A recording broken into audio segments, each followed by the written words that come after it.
여러분 안녕하십니까? KBS 아메리칸 뉴스입니다. LA시 14지구 선거에 출마한 한인 신디 조 후보의 지지율이 점차 높아지고 있습니다. 조 후보는 14지구의 부패가 만연하다며 거주민들을 위한 진정한 시의원이 될 것이라는 각오입니다. 김경혜 기자가 14지구 지지율 3위에 오른 한인 신디 조 후보를 만나봤습니다. LA시 14지구 시의원에 출마한 한인 2세 신디 조 후보가 지지율을 높여가고 있습니다. 14지구는 LA 다운타운과 보이라이츠, 이글락 지역 등을 포함하고 있습니다. 한인 유권자는 3,500여 명, 아시아는 15,000여 명으로 추산됩니다. 14지구는 호세 후이자 시의원 관할 지역으로 2020년 임기 만료로 공석유되는 지역입니다.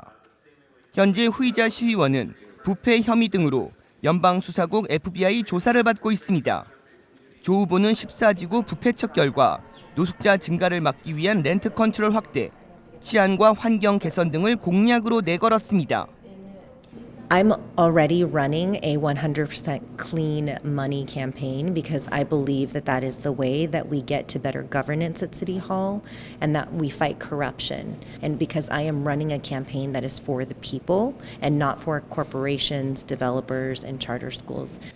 조 후보는 지난 6월 14지구 시의원으로 출마한 후 탑3 후보로 지지를 받고 있습니다.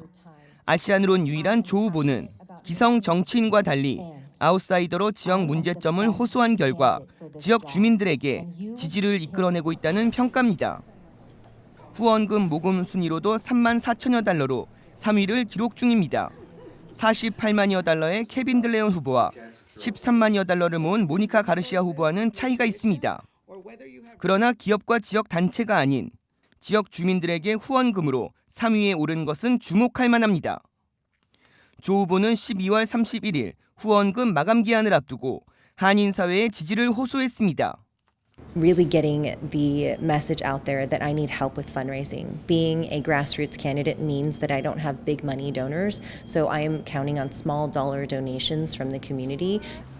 조 후보는 2008년부터 14지구 주민으로 거주하고 있습니다. 20년간 마케팅 업계에 종사했고 이글락 주민의회 부회장으로 활동한 바 있습니다. 난민 320여 명이 미국에 정착할 수 있도록 도운 비영리 단체 미리스리스트 대표로도 활동하고 있습니다. 조 후보는 유권자들의 표심을 잡기 위해 가가호호 방문에 집중할 계획입니다. KBS 뉴스 김경일입니다. 내년 3월 치러지는 LA시 선거에 한인 4명을 포함해 모두 33명의 후보자가 최종 등록했습니다. 현직 한인 시의원들이 모두 재선에 성공하고 새롭게 출마한 2명의 한인 후보가 추가 당선될 경우 한인 정치력이 한 단계 더 성숙해질 것으로 보입니다. LA시 선거관리위원회의 발표에 따르면 내년 3월 3일 치러지는 선거 출마자는 모두 33명입니다. 4지구 데빈 유 의원과 12지구 존 리 의원이 재선에 출마하고 10지구에는 그레이스 유 후보 그리고 신디 조 후보가 14지구에 각각 도전장을 내밀며 한인 출마자들은 모두 4명이 됐습니다. 가장 많은 후원금을 모금한 것으로 알려진 데빈 유 의원은 리트야 라만, 세라 케이트 레비 후보와 3자 대결을 펼칠 예정이며 올해 보궐선거에서 승리한 존 리 후보는 내년 선거에서 또다시 로레인 런퀴스트 후보와 대결합니다. 10지구에는 최근 흑인 종교 지도자들에게 공식 지지를 받은 그레이스 유 후보가 승리를 다짐하고 있으며 현직 의원이 없는 14지구에 출마한 신디 조 후보는 다른 4명의 후보들과 열띤 경쟁을 예고하고 있습니다. LA시 선거관리위원회는 무작위 추첨을 실시해 투표용지에 기입되는 명단 순서를 결정했다고 밝혔습니다. 선거가 100일 앞으로 바짝 다가온 시점에서 각 후보들의 선거 캠프들도 본격적인 운영에 돌입하는 모습입니다. LA 램스와 차저스 구단의 홈 경기장이 될 소파이 스타디움이 드디어 모습을 드러냈습니다. 소파이 스타디움의 후원사인 패창가 리조트는 오늘 잉그루드에 거주하는 참전 용사들과 인근 학교 관계자들을 초대해 다양한 기념 행사를 펼쳤습니다. 박시몬 기자의 보도입니다.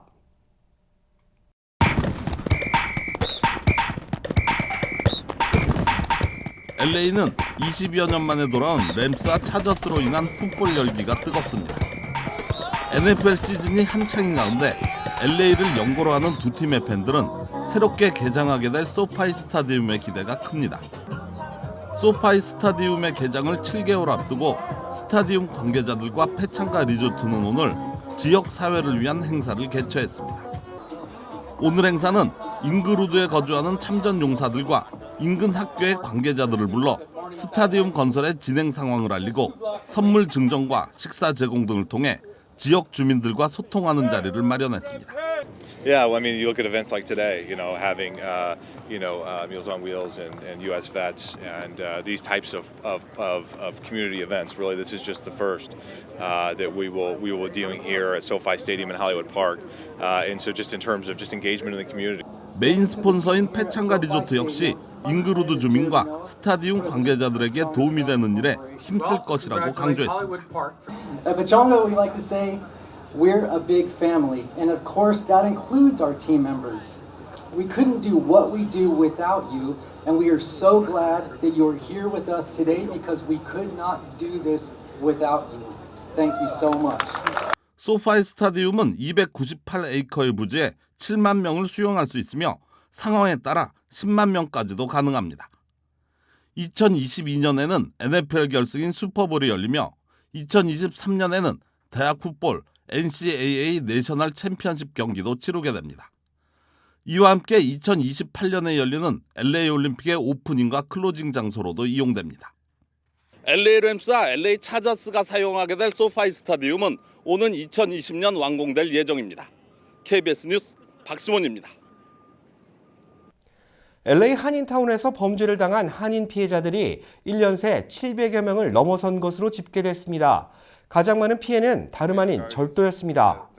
LA 경찰국이 발표한 연간 범죄 통계 자료에 따르면 1년 동안 LA시에서 발생한 범죄는 모두 20만 6천여 건입니다. 이 중 한인 피해자는 모두 744명으로 이 중 122명은 $950 이하의 일반 절도 범죄 피해를 당한 것으로 확인됐습니다. 118명은 차량 내 절도 범죄 피해를 입었으며 $950 이상 절도 범죄를 입은 피해자는 72명으로 나타났습니다. 한인 피해자들의 사건이 가장 많이 접수된 곳은 올림픽 경찰서입니다. 모두 489명이 해당 경찰서를 통해 피해 신고를 접수했습니다. 한인 피해자 중 남성의 비율은 377명, 여성은 397명으로 여성 피해자가 남성 피해자를 소폭 앞섰습니다. 한편 한인 범죄 가해자는 모두 27명으로 폭행과 음주운전에 의한 형사 입건이 가장 많은 것으로 파악됐습니다. NBC 레이나이트 쇼 진행자인 제이 레노를 해당 쇼에서 퇴출하자는 사회적 움직임이 일고 있습니다. 상습적으로 아시안 인종을 비하하고 있다는 것이 그 이유입니다. 아시아계 미국인을 위한 미디어 액션 네트워크는 NBC 방송국에 성명을 보내 레이나이트 쇼 진행자 제이 레노와의 계약을 중단할 것을 촉구했습니다. 이는 방송에서 제이 레노가 한국인들이 개고기를 즐긴다는 등 아시안 인종을 분별 없이 비하한 데 따른 것입니다. 제이 레노는 최근 아메리카 갓 탤런트 쇼에서도 아시안을 경멸하는 듯한 발언을 내세워 사회적 비판을 받은 바 있습니다. 또 방송에서 고의적으로 북한과 개고기 등을 언급하며 한인들을 포함한 아시아계 인종이 특이한 식습관을 지닌 민족이라는 선입견을 주는 경우도 있었습니다. 성명을 발표한 아시아계 미국인들을 위한 미디어 액션 네트워크는 아시안들이 진정한 미국인으로 인정받기보다 조롱거리의 대상이 되고 있는 것은 어느 정도 제이 레노의 영향도 크다는 입장입니다. 뉴욕 연방교육부 학부모지원센터 CIDA가 장애인을 위한 사회보장 서비스 워크숍을 개최했습니다. 장애인들을 위한 다양한 사회보장 제도에 대해 제휴사 KBTV 박정우 기자가 알아봤습니다. 장애를 가지고 있으면 주정부에서 지원하는 사회보장금을 받기 위해 일할 기회를 놓치는 경우가 대부분입니다. 반면 장애인들이 일을 하면서 사회보장금을 받을 수 있는 방법들이 있습니다.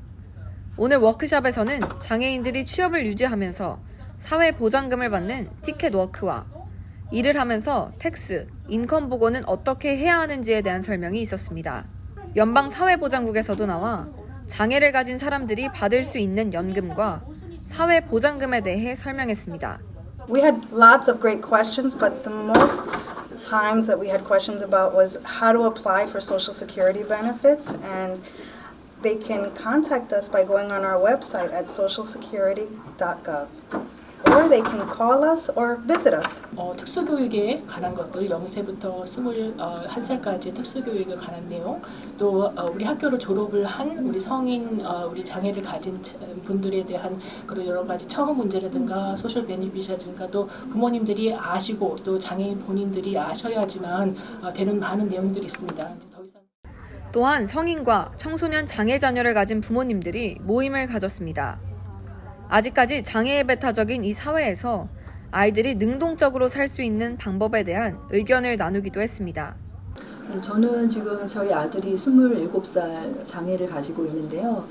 사실 미국에서 한인 사회에 있는 사람들은 그 정부가 제공하는 장애인 서비스에 대한 그런 정보들을 얻기가 정말 어려운 경우가 많은데, 시다에서 이런 워크숍을 매번 할 때마다 저는 여기 참석해서 저희 스태프이기도 하지만 참석해서 이렇게 정보를 얻는 편이에요. 근데 시다에서는 매달 3번째 주 화요일 설명회를 개최하고 있습니다. 현재 장애가 있는 자녀가 있는 경우 설명회에 참석해 보다 실질적인 정보와 도움을 얻을 수 있으면 좋을 것 같습니다. KBTV 뉴스 박정우입니다. 오늘의 주요 단신입니다. 루이지애나, 엘라베마주 등의 초강력 토네이도가 덮쳐 주민 3명이 숨지고 10명이 부상당했습니다. 부상자 중에는 중상자도 꽤 있는 것으로 알려졌습니다. 지난 14일 LA에서 한국으로 출발할 예정이던 대한항공 여객기가 엔진 이상으로 5시간 반 동안 운행이 지연됐습니다. 이에 따라 승객 390명은 대체기로 출발하는 불편을 겪었습니다. 미 의회가 연방 공무원의 유급 육아 휴가제도 시행안이 포함된 예산 법안을 승인할 전망입니다.